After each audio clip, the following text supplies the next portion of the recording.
Flamingo. Textbook for Class 12th. Core Course. Page 1.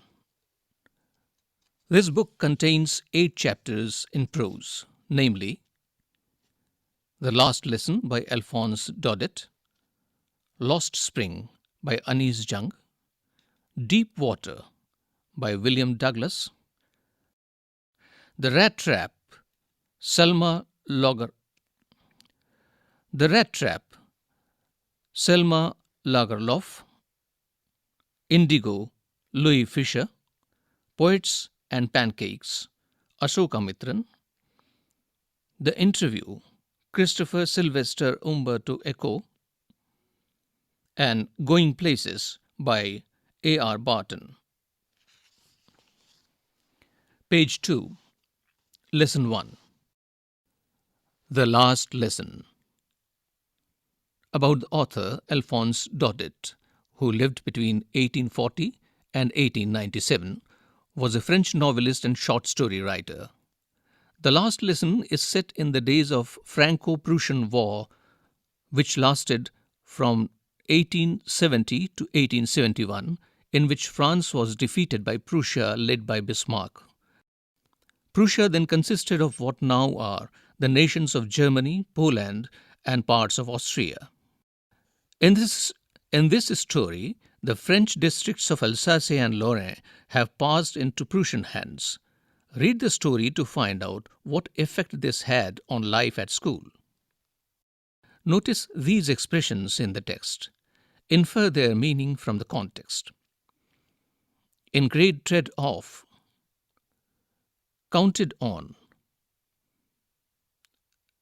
thumped at the edges, in unison, a great bustle, reproach ourselves with. Now the lesson.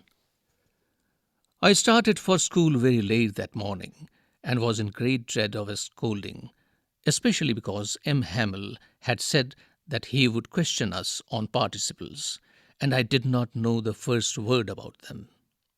For a moment I thought of running away and spending the day out of doors. It was so warm, so bright. The birds were chirping at the edge of the woods, and in the open field back of the sawmill the Prussian soldiers were drilling. It was all much more tempting than the rule for participles, but I had the strength to resist and hurried off to school. When I passed the town hall, there was a crowd in front of the bulletin board.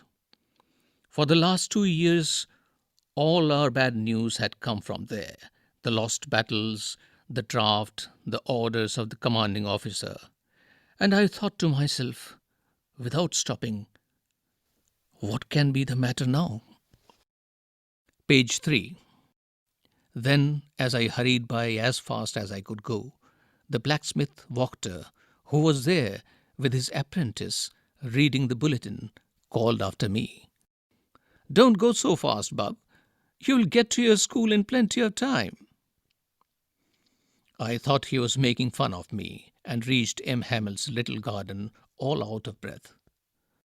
Usually, when school began, there was a great bustle which could be heard out in the street. The opening and closing of desks, lessons repeated in unison, very loud, with our hands over the ears to understand better, and the teacher's great ruler rapping on the table.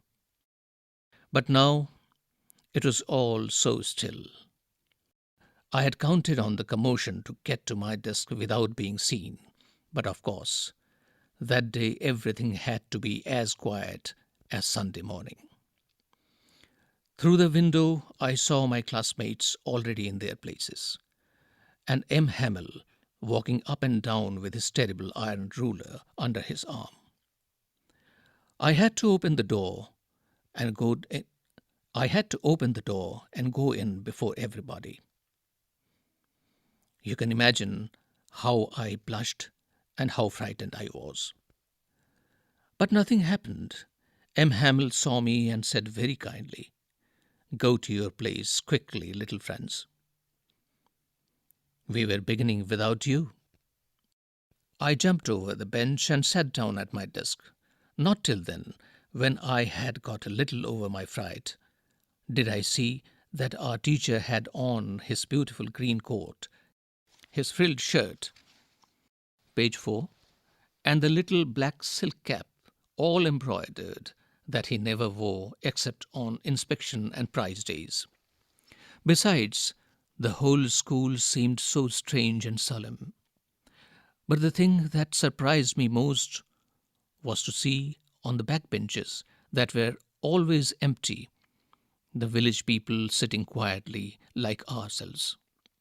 Old Hauser, with his three-cornered hat, the former mayor, the former postmaster, and several others besides. Everybody looked sad, and Hauser had brought an old primer, thumbed at the edges, and he held it open on his knees with his great spectacles lying across the pages.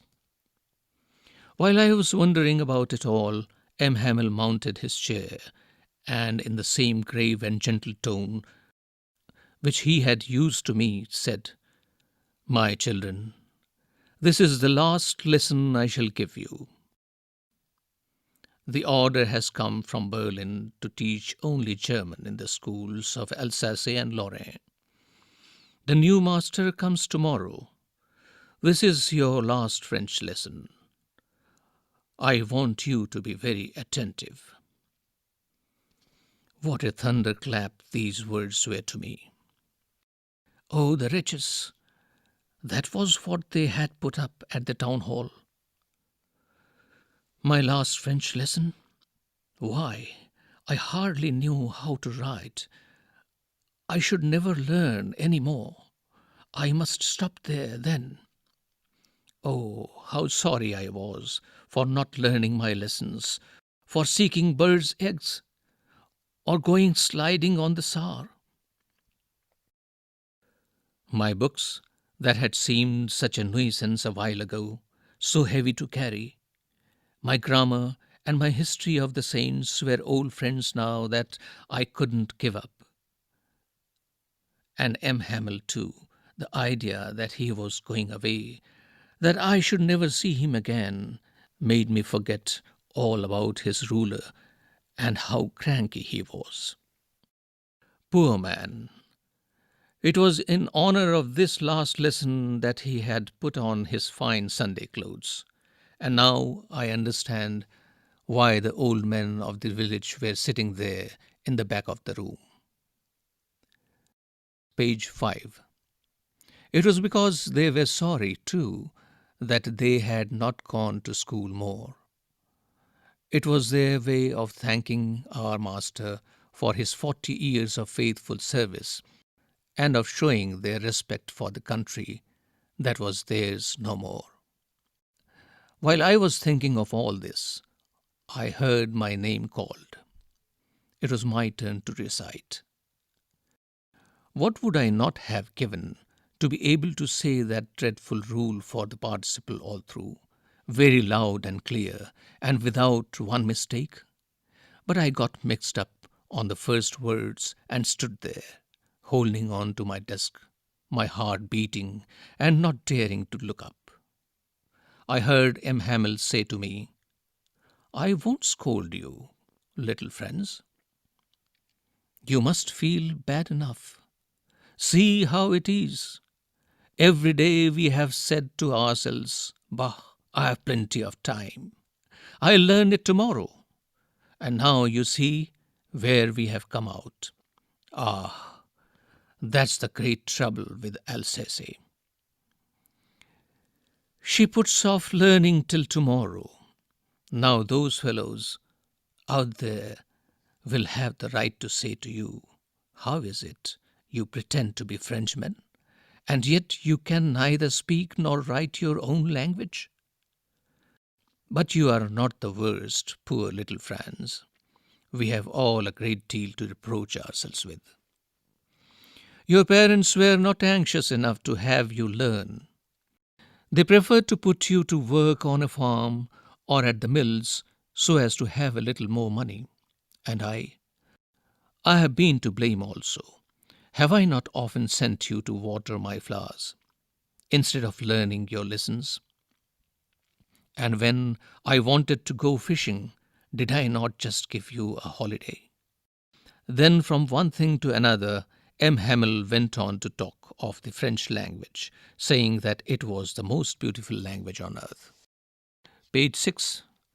It carries a sketch map of France along with the adjoining borders of the UK, Belgium, Germany, Switzerland, Italy, Spain, as well as Mediterranean Sea, Bay of Biscay, and the English Channel.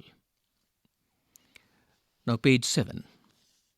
The clearest, the most logical, that we must guard it among us and never forget it.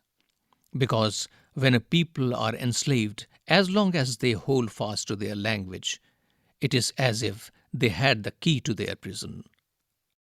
Then he opened a grammar and read us our lesson. I was amazed to see how well I understood it. All he said seemed so easy, so easy. I think, too, that I had never listened so carefully, and that he had never explained everything with so much patience. It seemed almost as if the poor man wanted to give us all he knew before going away, and to put it all into our heads at one stroke.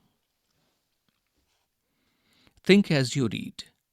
What was Franz expected to be prepared with for school that day? Second, what did Franz notice that was unusual about the school that day? What had been put up on the bulletin board?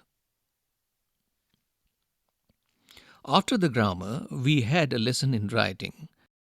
That day, M. Hamel had new copies for us, written in a beautiful round hand. France, Alsace, France, Alsace. They looked like little flags floating everywhere in the schoolroom, hung from the rod at the top of our desks. You ought to have seen how everyone set to work, and how quiet it was. The only sound was the scratching of the pens over the paper. Once some beetles flew in, but nobody paid any attention to them.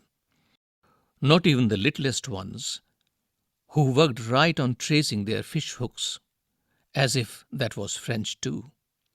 On the roof, the pigeons cooed very low, and I thought to myself, will they make them sing in German, even the pigeons? Whenever I looked up from my writing, I saw M. Hamel sitting motionless in his chair and gazing first at one thing, then at another, as if he wanted to fix in his mind just how everything looked in that little schoolroom.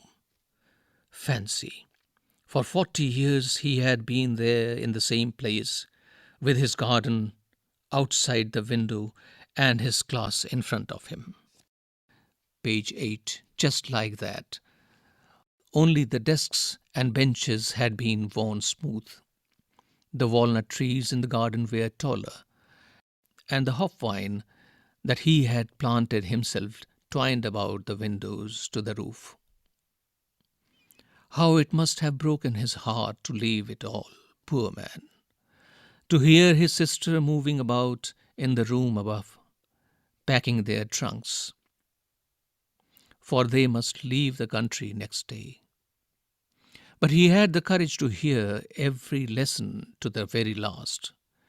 After the writing, we had a lesson in history, and then the babies chanted their ba, be, bee, bo, boo. Down there at the back of the room, old Hauser had put on his spectacles and, holding his primer in both hands, spelled the letters with them. You could see that he too was crying. His voice trembled with emotion, and it was so funny to hear him that we all wanted to laugh and cry. Ah, how well I remember it, that last lesson. All at once the church clock struck 12, then the Angelus. At the same moment, the trumpets of the Prussians, returning from drill, sounded under our windows. M. Hamill stood up, very pale, in his chair. I never saw him look so tall. "My friends," said he, I, uh, I, but something choked him. He could not go on. Then he turned to the blackboard, took a piece of chalk, and bearing on with all his might, he wrote as large as he could, "Vive la France." Then he stopped and leaned his head against the wall, and without a word he made a gesture to us with his hand. "School is dismissed. You may go."